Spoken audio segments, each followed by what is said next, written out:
All right, I think we're live. Hello, Guidely community.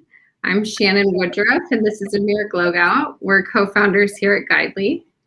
Guidely is a personal development platform that leverages technology and story to create powerful connections between people who want to become their best possible selves and experienced guides who are coaches, mentors, teachers, and healers.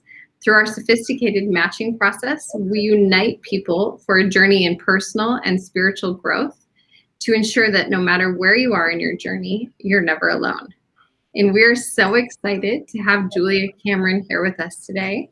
Hailed by the New York Times as the Queen of Change, Julia Cameron is credited with starting a movement almost 30 years ago that has brought creativity into the mainstream conversation in the arts, in business, and in everyday life. She is the best-selling author of more than 40 books, fiction and nonfiction, a poet, songwriter, filmmaker, and playwright. Commonly referred to as the godmother or high priestess of creativity, her tools are based in practice, not theory, and she considers herself the floor sample of her own toolkit. The Artist's Way, which we have a copy here, has been translated into 40 languages and has sold over 5 million copies to date. We're so excited to have you, Julia. And we also have Jacob Nordby, one of our guides here, a creativity guide, who is good friends with Julia, an author in his own right. Most recent book, The Creative Cure. I also have a copy of that. Great book. So happy to have you guys. Yeah, really excited to have you. And I'm really, I want to start with the personal story. But before that, Julia, first, thanks for being with us. I really appreciate that. And I want to ask you, my first question is, what is creativity to you? Aha. I would say creativity is spiritual energy. I would say creativity is a force that all of us have a share in, and that it connects us to a sense of a benevolent, divine something.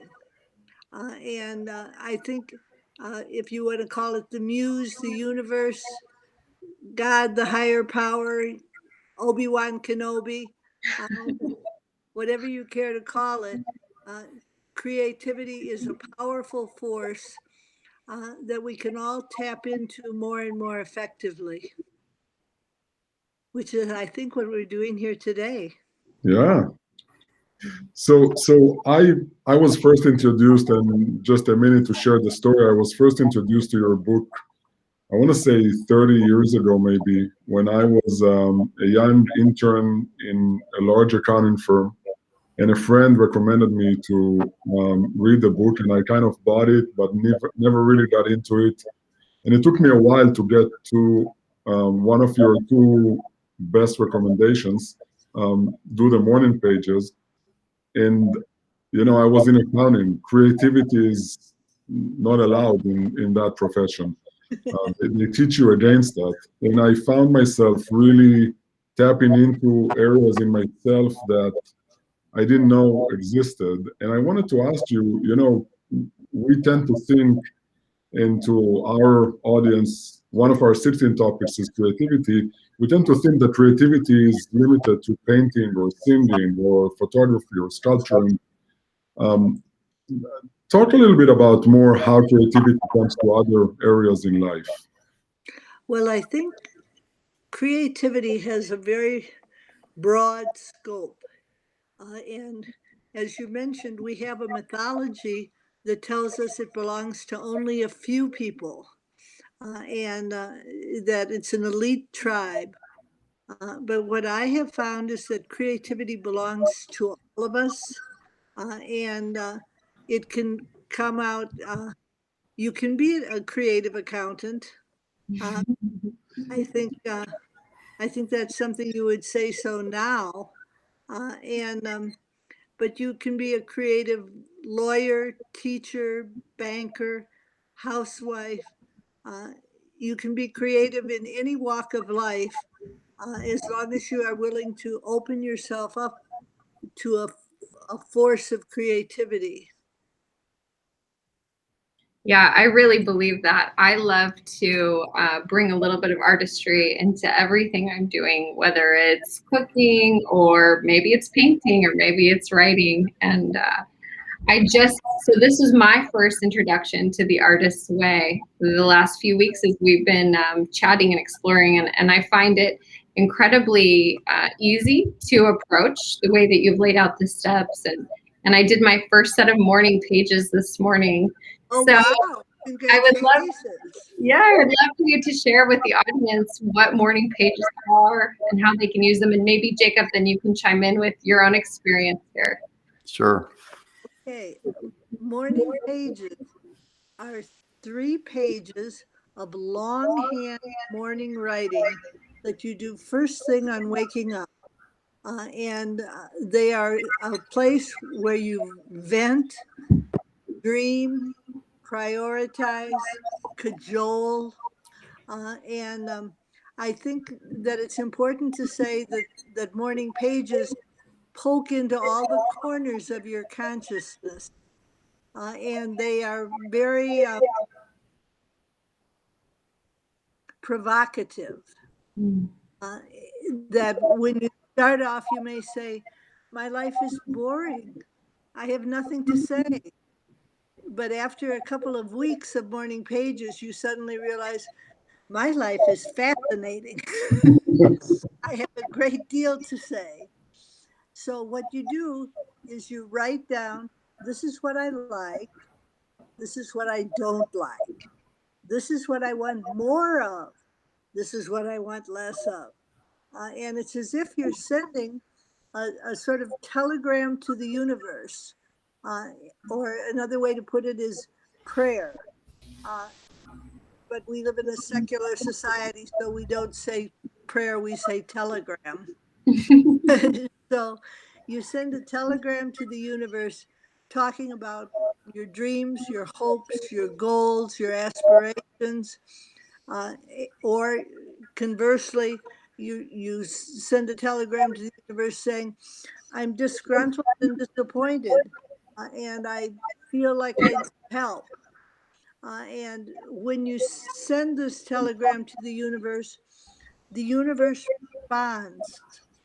And when you write your morning pages, if you listen, you will hear back guidance.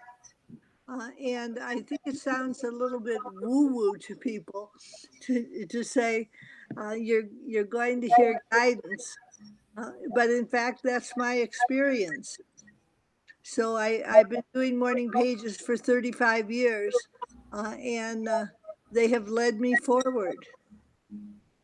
Well, if 40 books is any indication, it's quite a ways forward. Yes, it's a book a year. Julia, can I ask if you can try and lower your volume, your speaker volume just a little bit, because there is a strong echo, and I want to make sure that our audience gets good quality and can hear you properly. Yes, I was hearing the echo too and was trying to ignore it. So I think it's a little bit of your speaker volume, if we can lower that a little bit. Okay, I think that's something we have to put to Nick. Yeah, Maybe okay. maybe while Nick takes a look, Jacob, you can share your experience with morning pages and the artist's way and how you know Julia. Wow. Yeah. Kind of like Amir, I came to it in a much different version of life for me. And my life had just changed. I'd been an entrepreneur in the finance world, and that went away and I had to start over.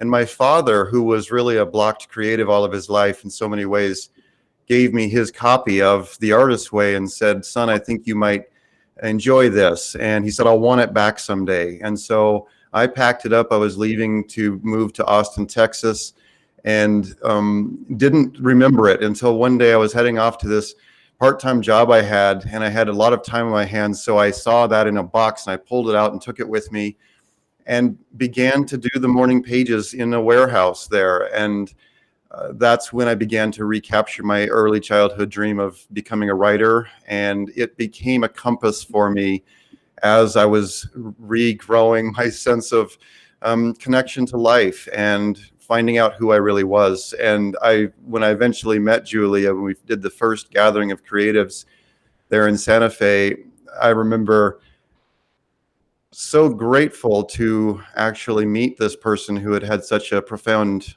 influence in my life. And I remember standing on stage looking out at all these people with Julia next to me, and I had tears come to my eyes because it felt like, even though I never got to give the book back to my father because he passed away, it felt like that was a gift back to him to be able to say it worked.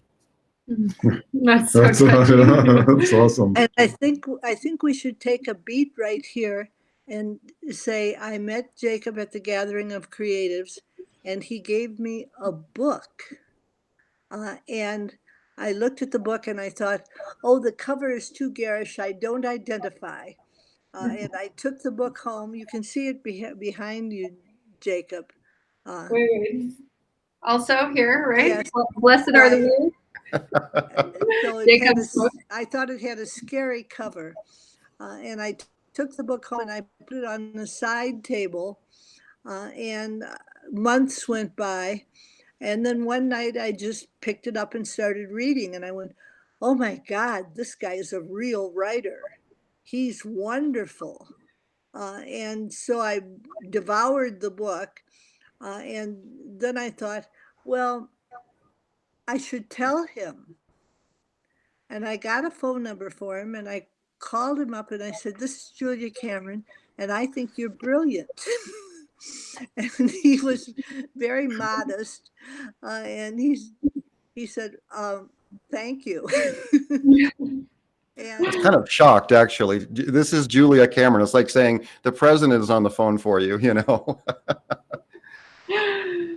What a fun story. That's really incredible. And not the first story I've heard about morning pages really leading the way to transformation and growth. Yeah. So, you know, it's interesting. We all talk, especially here in the community, about meditation. And it feels like this is another method of meditation or clearing our mind. Do you use it that way, Julia? Well, I think it's two things. I think it's prayer or a telegram. And I think it's meditation. And it's a little bit different from conventional meditation. With conventional meditation, you're paying attention to what we call cloud thoughts, thoughts that just come cruising across your consciousness without your permission. And if you have an issue and you take it into meditation, sometimes after 20 minutes, you'll feel like, I don't need to do anything about that. You've sort of meditated it away. With morning pages, after 20 minutes, you find yourself saying, oh, I goddamn well better do something about that. So pages, unlike regular meditation, goad you into action. But I think it's a powerful form of meditation. That's the way it feels to me. And I want to ask you a little bit about the artist date. So I think, you know, the two main things that I took away from the book, except for the journey that you kind of re-engage with different parts of ourselves, and I'd like to go through that. But, you know, the morning pages and the artist's date. Can you talk about that and tell us, how do you date these days? Oh, yes. Okay. An artist's date is a once a week solo festive expedition to do something that enchants or interests you. In other words, it's assigned play.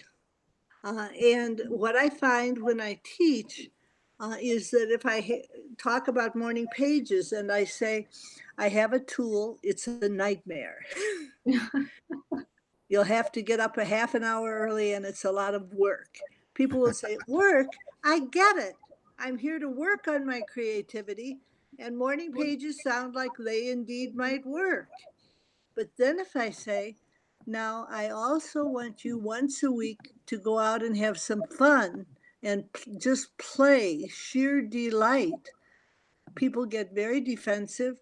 They cross their arms, they tilt their heads, and they say, fun. I don't see what fun has to do with working on our creativity. And so they are resistant.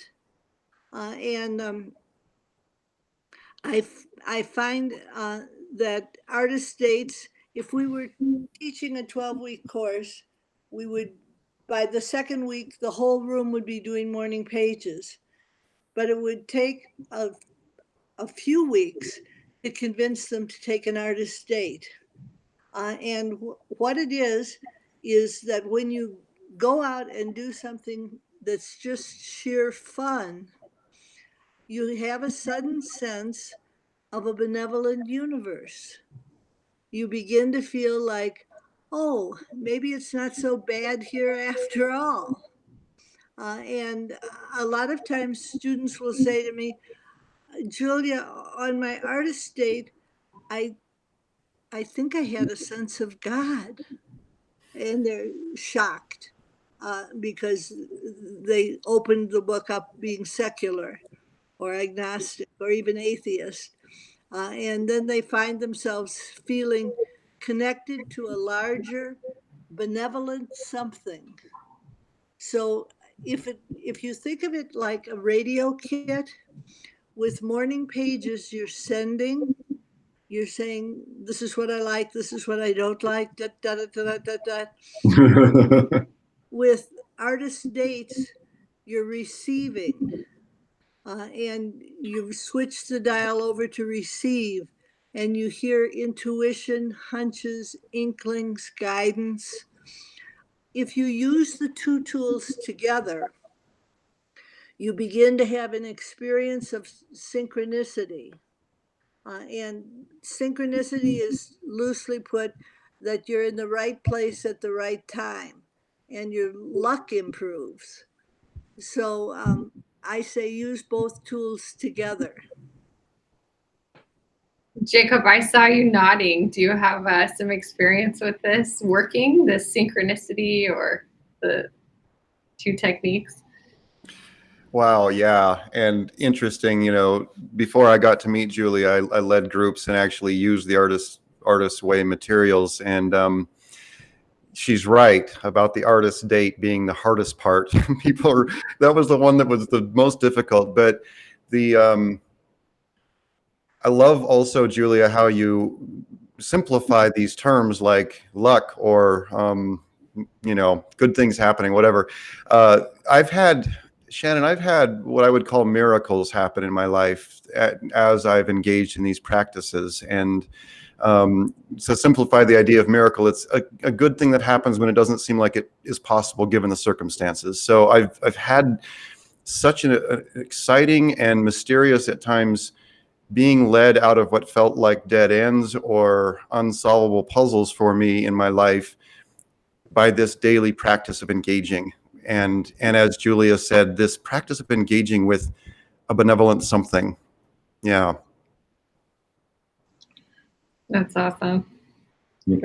So we also wanted to talk about, artist blocks. So, a lot of us say, I'm not good in writing. I'm not good, or I do want to write, but it's just not coming out of me, or I'm definitely not good in painting, or I shouldn't say that. But how do you help people unlock that, mindset?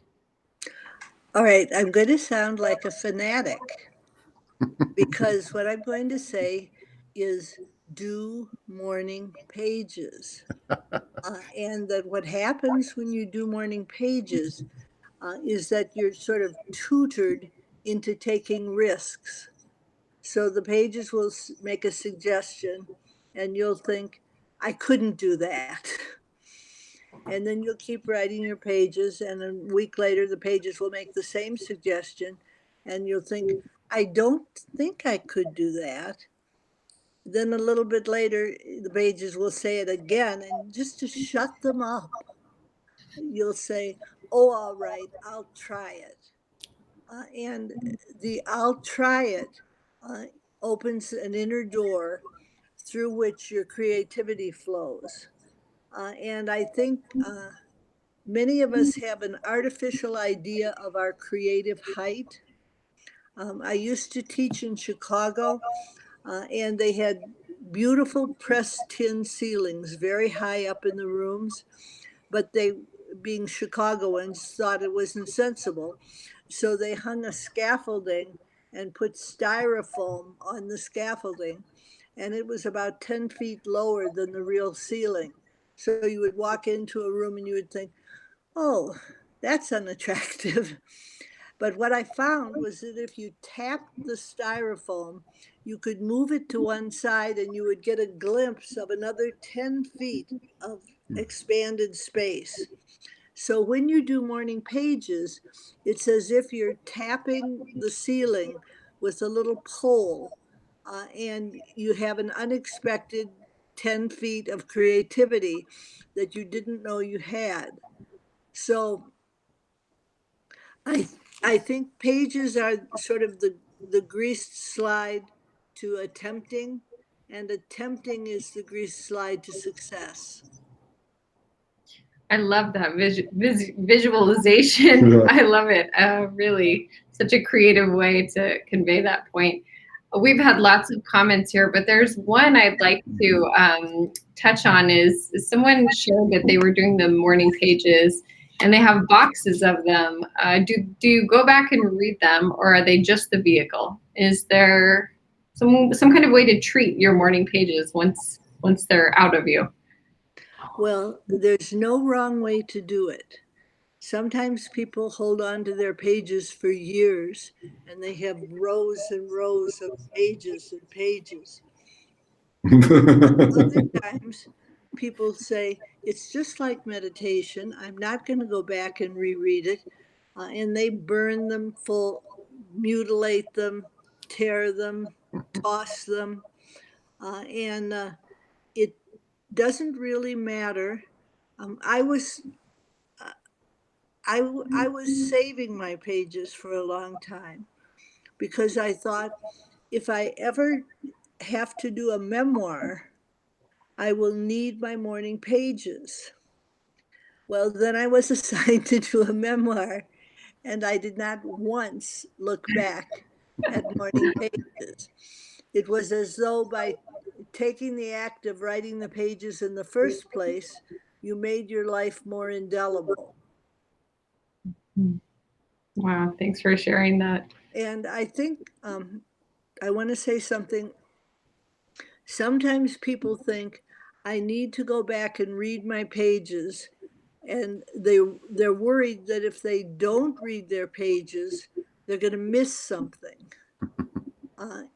But what I say is pages are a tough love friend, and they will bring an issue up over and over and over again till you're sick of it, until you do something about it. So you don't really need to worry that you're going to miss anything, because pages won't let you miss something. It sounds like a good opportunity to save on therapy, right? So instead of doing therapy, you can just start your morning pages. Well, I've had people say to me, Julia, I've learned more in a few weeks of morning pages than I did in all my years of talk therapy. And I think it's because pages are a witness. They are non-judgmental. They reflect back to you how you really feel. And people become very authentic in their morning pages. They start to say, I didn't know I felt that way, but I do. And so they work a little bit differently than therapy, but they're very effective. I experienced that this morning in my very first day doing morning pages. Is I was surprised at a feeling that I had, like I didn't know I felt that way, and just observing that, like, wow, what else is there for me to find out and unlock and explore? And yeah, it was really magic the first day. I'm so delighted that you've started them. Me too. And I would like to say that I'd have a propensity towards more frequent artist dates, less disciplined morning pages. So I'm hoping that, I can continue the discipline of the work and balance it with the play. I'm sure you're going to be able to. Yes. Well, I have accountability here in this call. Everyone watching. So Julia, we are a community of people that are looking to, develop themselves and look at our full potential, and creativity is a part. How does it help one become a fuller, wholer human being, more spiritual, by practicing, the morning pages and by following your proposed artist dates? Well, I want to say it's automatic. That if you do morning pages, you will change. You will expand. I consider morning pages to be a tool of expansion. They make you larger. And before you do morning pages, and you might have had this experience as an accountant, where you found yourself saying, I don't want to get too big for my britches. And with morning pages, you get told, you're not too big for your britches. Your britches are too big for you. Yeah. And I think that the pages and the artist dates function sort of like a lever, and you sort of stick the tools under your life, push the lever, and you get a response. So I want to say, changing for the better, changing in a direction that pleases you yourself, is what the fruit of the tools are. And you see that as something that can help us deal with any aspect of life, whether it's relationship, career, grief? Yes, I believe the tools work on all arenas, and I sometimes call them a radical codependency withdrawal. Then I say, well, what do I mean by that? And what I mean is that you pull your energy back into your own personal core, and the energy that you previously spent serving the agendas of others. A lot of us are batteries for other people. And then when we start to do the tools, the energy comes back into our core and becomes ours to use for ourselves alone. And so they move you in what I might call needed directions. I call it spiritual chiropractic. What a fun term. That's awesome. So I have a question about a term I saw in the book. What is a virtue trap? Aha, this is a good question. All right, the virtue trap is when you say, are you self-destructive? And the virtuous person says, no, not at all. I'm profoundly self-realized. But what we find is that a lot of times people are convinced that they have to be, quote, good. And so they do things which are honorable in other people's eyes without ever saying to themselves, does this match my own ideals? Does this match my own goals, my own aspirations? And if you're caught in the virtue trap, you never ask yourself that. You just say, am I doing, quote, good? Does that answer your question? Absolutely. It sounds like the shoulds. all of the should. This is what I should do. This is what I should do. This Yes, is exactly. Bien sûr. yeah. So I want to ask Jacob real quick, what got you out of, from being in one sector all of the way to being an artist and to be a guide for other artists? And how did you tap into that resource? And to what extent those tools helped you? Yeah, I mean, what a great question, Amir. And as I'm sitting here listening, everyone's seeing me nodding my head the whole time, because this is how it happened for me, Amir. This is how, little by little, taking a step back toward life in a new way and finding out what my values were and learning how deeply codependent I was in so many areas of my life. So everything that Julia is talking about today is very much how coming back into a new creation, into a new way of living was for me. And I think the practice of patience too. I can be very impatient, and this has taken a decade or so, and I'm so right. I'm just so grateful that I think that's one thing that Morning Pages did for me along the way, was it pointed out to me how impatient I was to get to some perfect version of myself. And as I began to hear the voice of this dear friend that I found in the pages day after day after day, and hear things like, "You're enough, you're doing enough today, it's enough, you're okay." And at first I didn't believe it, because all the other voices said none of that is true. But little by little, those false beliefs began to erode through these practices. So from one brother to another, you are more than enough, Jacob. Thank you. Julia calls this experience believing mirrors. So I'm looking at several believing mirrors on the screens today. Thank you. So this is beautiful, and I think I think about it because, again, I don't outside, until I actually did the workshop at Gathering of the Creatives with Julia, I would not call myself an artist. I take photos like crazy on this device and have some really beautiful photos that one day I'll put in some gallery and share with the world. But I would not call myself an artist, and people will tell me, "Oh, incredible photos!" But it took me that day process with Julia, which was incredible, by the way. And maybe now is a good time to say that there is a Gathering of the Creatives coming up, right, Jacob? Yeah.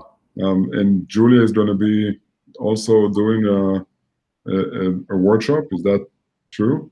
That's Julia, true. yes. It's probably already sold out, but if it's not sold out, From what 10 is a good? to 5 on a Friday, I will be teaching. Oh my goodness, it's such an experience. I highly recommend it. Personal experience, really powerful.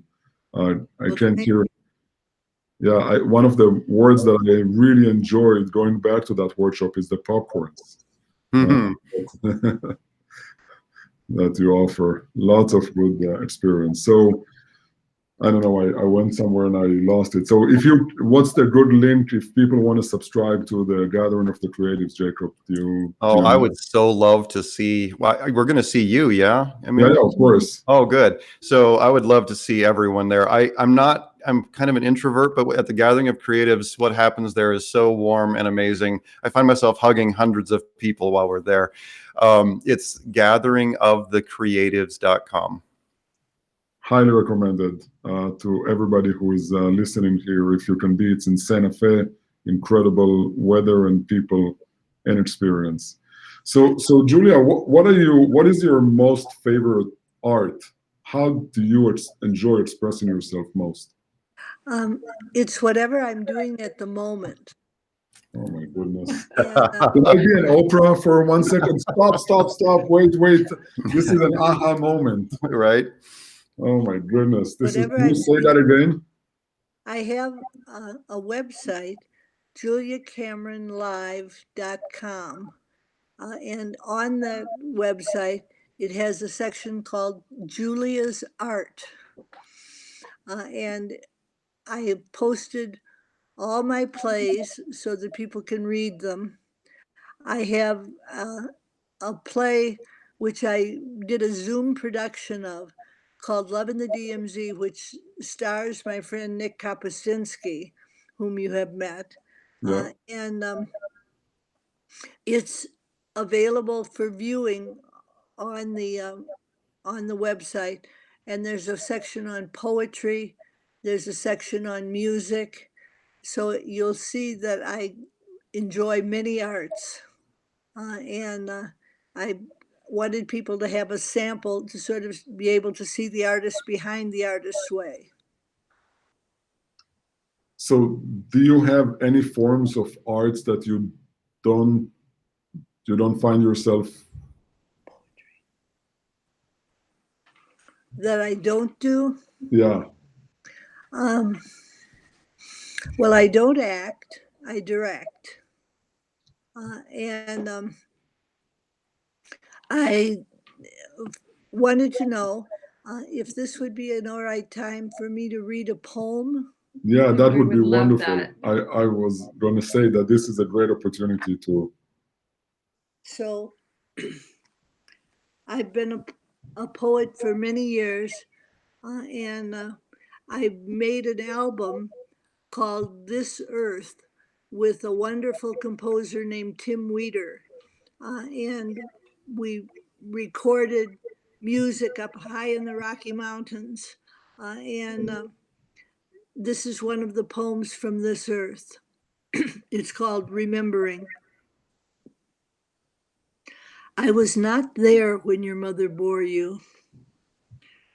Surely you came into this world hungering and wet. We all do that. Surely you came like the rest of us from that dark sea of souls, that sighing that brings us forth and calls us back. We all share that.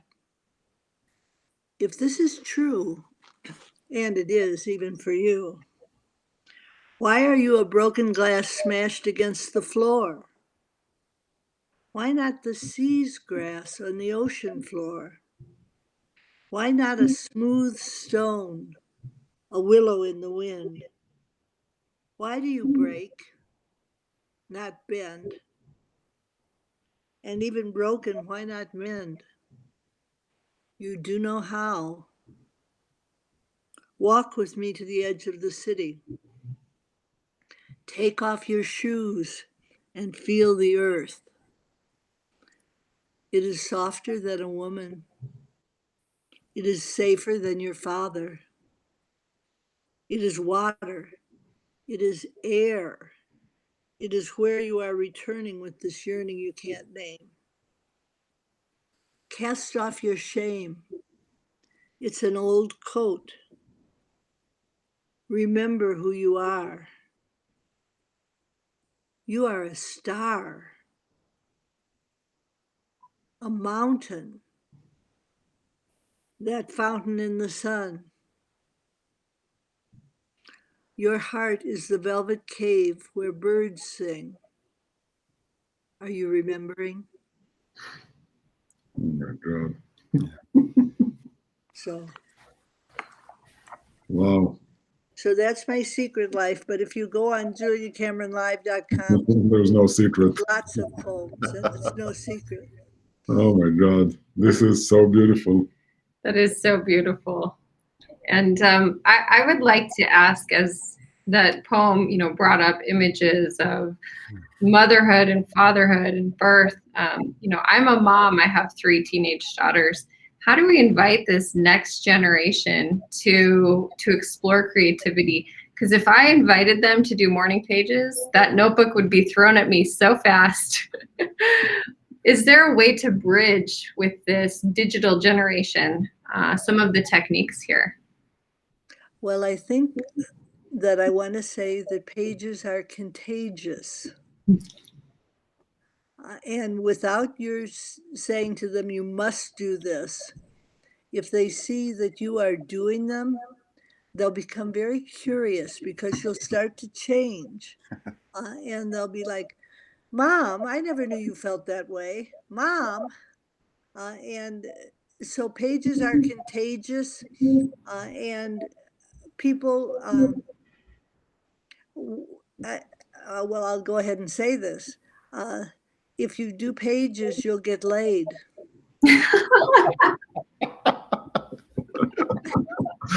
Because what happens with pages is that they make us very attractive to other people. And they create a sense of mystery around us, and people want to get close. Maybe we shouldn't start. Not with my daughters. Not with my daughters. Do you mind if I chime in on this? Please do. Happens, Julia. My God, that was amazing. I did not see that coming. Hearing from the other room, my 20-year-old son lives with me, and he is experiencing this renaissance. He went out and bought himself a keyboard today, and I hear music, him playing, and the other day he went out and found paints. Now, that wouldn't be so unusual, but just a couple of years ago, he moved back in with time, and the practice that we're talking about, all these practices we're talking about today, allowed me to become much more present and open with him and honest and relationship, and watching him begin to experience his own art, his own life. It's one of the greatest gifts of and just watching it happen, and then realizing when we heal ourselves that agenda without pushing it on them. So that's been my experience so far of that. Yeah, that's incredible. And I can definitely see that in other areas of my parenting. When I adopt a way of being without pushing it, they're curious and attracted, and it permeates the home. So, when you said, Julia, that they're contagious, if they see you doing it, well, they would have to be up in the morning to see me doing morning pages, and they're teenagers. But, maybe I'll share with them.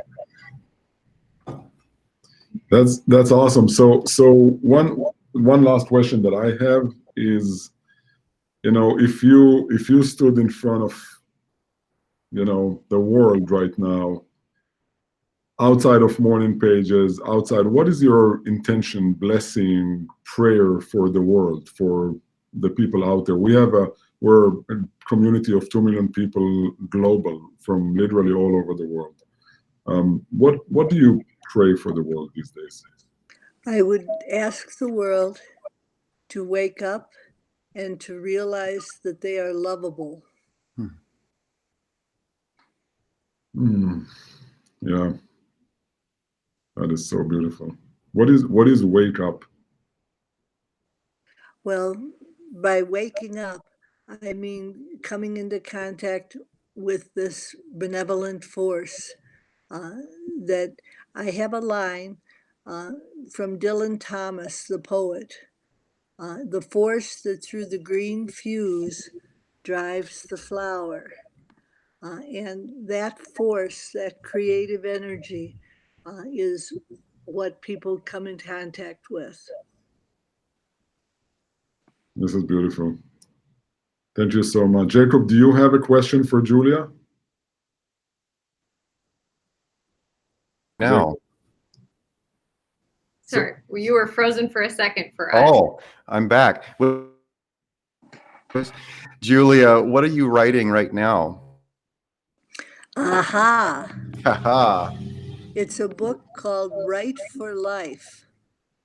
And it's been 20 years since I wrote about writing. I wrote a book 20 years ago called The Right to Write. And now it's 20 years later, and I have 20 years more experience. I've been writing since I'm 18, so that's 55 years of writing experience. And I'm putting that into this book, Right for Life. And I had to laugh before, Jacob, when you said that you were taught patience. The essay that I wrote today was the importance of patience. So how's that for synchronicity? That's beautiful.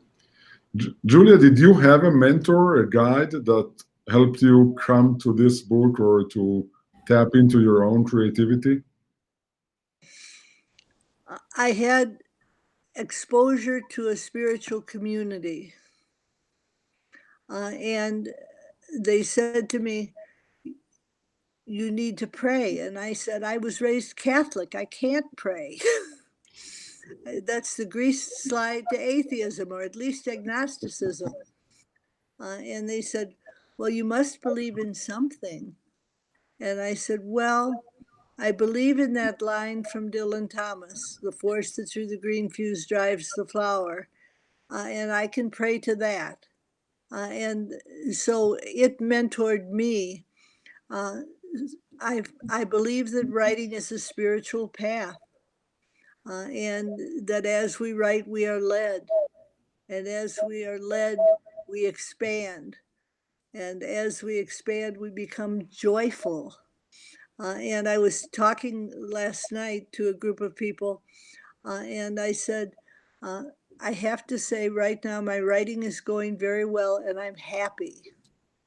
And it's amazing how we don't say, I'm happy. But that's the fruit of the tools.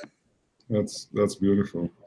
Jacob, can you share a little bit about how you help others develop their creativity? How you're a guide on our platform, and we're so proud to have you. How do you work with individuals to stimulate their creative juices and get that life force?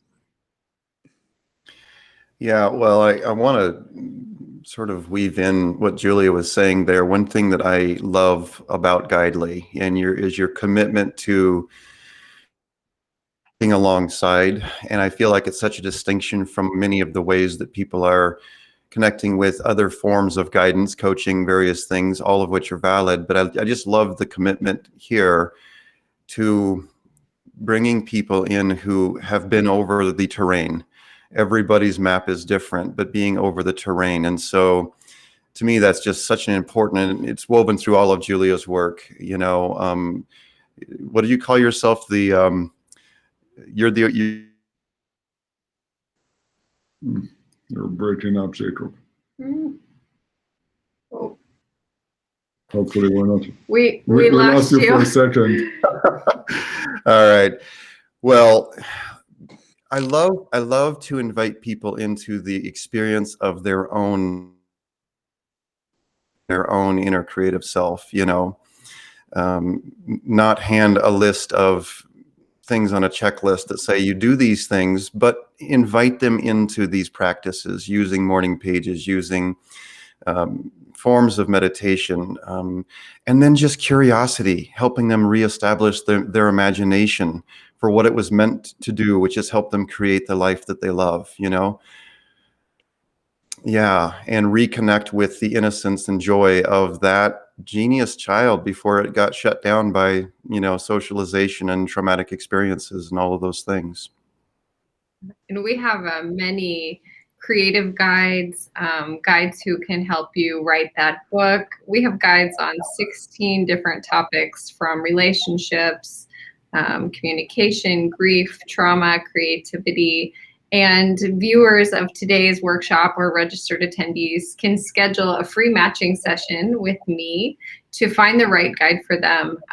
You'll just go to app.guidely.com and the code is creativity. So if you're looking to work one-on-one with a guide, I'm happy to help you out. And one other announcement for those of you who don't know, we're interviewing this Friday two of my favorite relationship therapists, Harville Hendricks and Helen Hunt, who wrote the book Getting the Love You Want. Have been guests on Oprah, I don't know, 17 times, also sold 5 million copies. And they talk about creativity as well. And I'm curious to take that, talk a little bit about creativity with them and communication, because I feel like a lot of what happens in the morning pages is developing a flow of communication with ourselves. So very well put. Thank you. Yeah, absolutely. Julia, it was such an honor to have you join us today. And Jacob, thanks for hopping in with us as well. Thank you.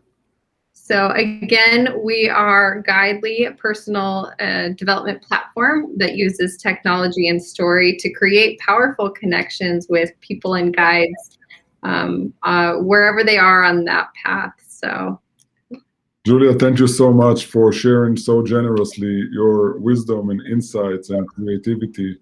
And Jacob, thank you. You're very welcome. Thank you. This was a pleasure. You're a pleasure to talk to. Thank it you. was really Thank fun. you so much. And I'll let you know how the morning pages go. That's brilliant. All right. Thank you so much.